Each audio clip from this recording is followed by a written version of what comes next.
If you only got to perform 10 exercises for the rest of your life, what exercises would you choose? That was a question Mr. Olympia Chris Bumstead was asked recently. And as the second best bodybuilder in the world, I thought why not share my perspective on this topic. In all seriousness, with just 10 exercises you can build a fantastic and well-rounded physique. So to simplify effective exercise selection for you, I will share my list of top 10 movements. Not only are these exercises I personally use in my workouts, many of these exercises also form the foundation of the workouts my online coaching clients do, who, if you are not aware, tend to make even better progress than me. An effective exercise for muscle growth should have 3 things in place. First, overloadability. We need to be able to overload the exercise easily. Secondly, good resistance curve. The exercise should place tension on the target muscle group throughout the entire range of motion. And thirdly, stability. The exercise needs to be somewhat stable to make the muscle you are training the limiting factor. Squatting on a Bosu ball is terrible for muscle growth because your balance is the limiting variable, not your quadriceps strength. Let's head straight into the first effective exercise, and that is the incline dumbbell bench press. Focused on mostly training the upper chest while also your triceps and front deltoids get worked. Research shows that setting your bench at a 30-degree incline improves upper chest development. This is useful because the upper pecs give you that well-rounded chest look, like you are wearing an armor plate. Instead of keeping the elbows flared, have your elbows slightly tucked during the incline press. This better aligns the resistance with your upper chest muscle fibers.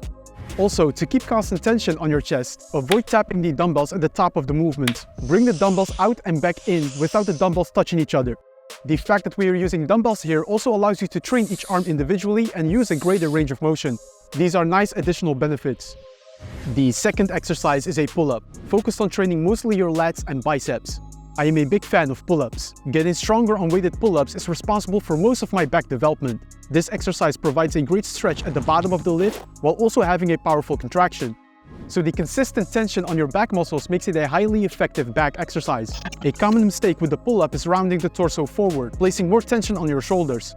Aim to keep your chest up throughout the entire movement. Also, do not go too wide with your grip. A wider grip will not result in wider lats. This will actually limit your pull-up strength. To improve the potential for progressive overload, grip the bar slightly outside of shoulder width and focus on leading the movement with your elbows.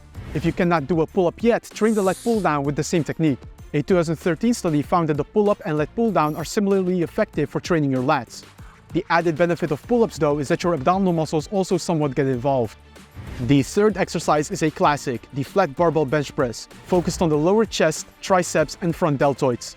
If we have 10 exercises in total, allocating 2 of the 10 exercises to your chest is reasonable. We already discussed the incline dumbbell bench, now it's time for the flat barbell bench press. This is a great all-round strength movement. I purposely chose the barbell variation because we already got the benefits from dumbbell-based chest training with the incline press. Muscle activation research shows that the barbell and dumbbell bench press stimulate the chest similarly well. But with the barbell bench press, you have the potential to lift more weight. So to get some extra progressive overload on the chest, let's go for a barbell bench press. Just one tip, when you set up for the bench press, make sure the bar is between your eyes and nose before unracking.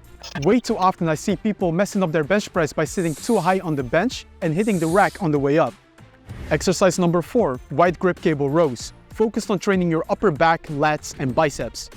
While the pull-ups train the lats harder, with the wide grip cable rows, the upper back gets stimulated more, including your traps.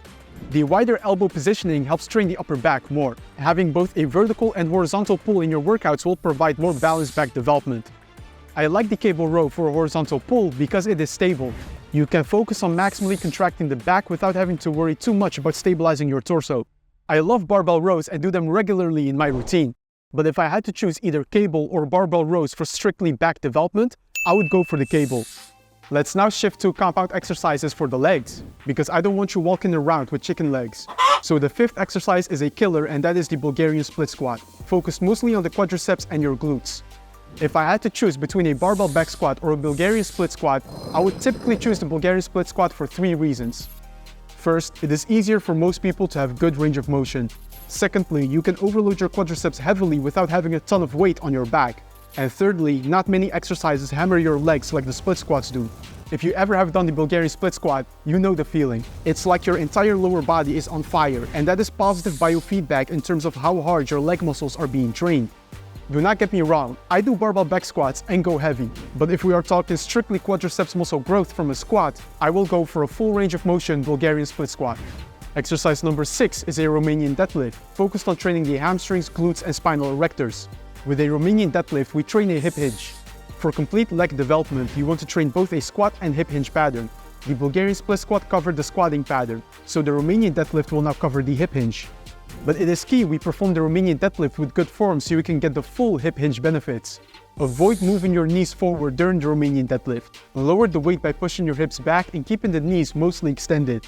I purposely chose a Romanian deadlift instead of a conventional deadlift because it complements the Bulgarian split squat better. A conventional deadlift is a great strength movement, but if we want to focus on hamstring and glute development, the Romanian deadlift will be more effective. Now back to the upper body by discussing an isolation exercise for your biceps. That's exercise number 7, the cable Bayesian curl. I like this exercise because there's more constant resistance on the biceps compared to a regular dumbbell curl. Specifically, with the Bayesian curl, there's a lot of resistance on the biceps in the stretched position. A recent 2022 study found that loading the biceps while it is in a stretched position boosts biceps muscle growth. So if I had to choose one biceps movement, it would be the Bayesian curl. Exercise number 8 is the overhead extension, an exercise that focuses on the triceps. Also with the overhead extension, you train the triceps while it is in a more lengthened position.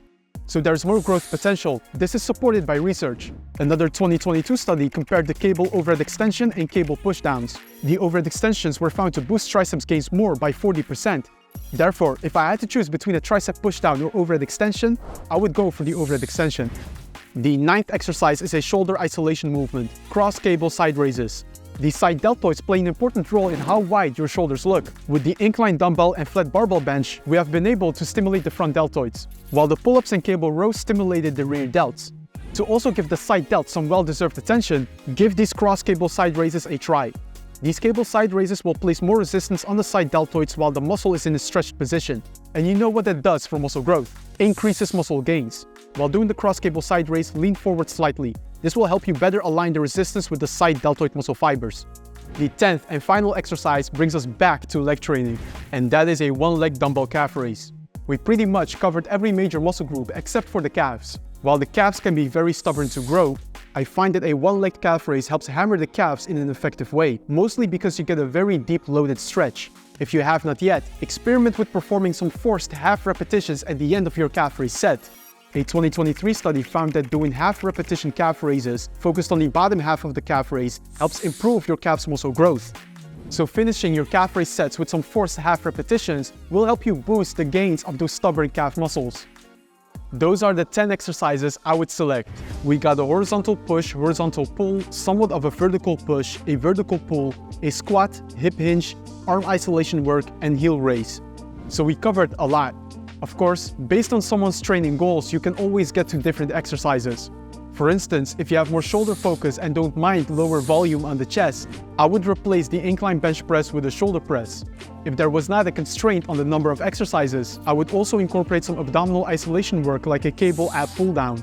But because we already have exercises like pull-ups, Bulgarian split squats, and Romanian deadlifts that will challenge your core, I kept the exercise selection focused on training major muscle groups. What exercises would you put in your top 10? Let me know. And that was it for today's video. If you have any questions, feel free to leave them in the comments below. Also, if you found this video helpful, then leave me a thumbs up, subscribe to the channel if you have not yet, and I will see you in the next video.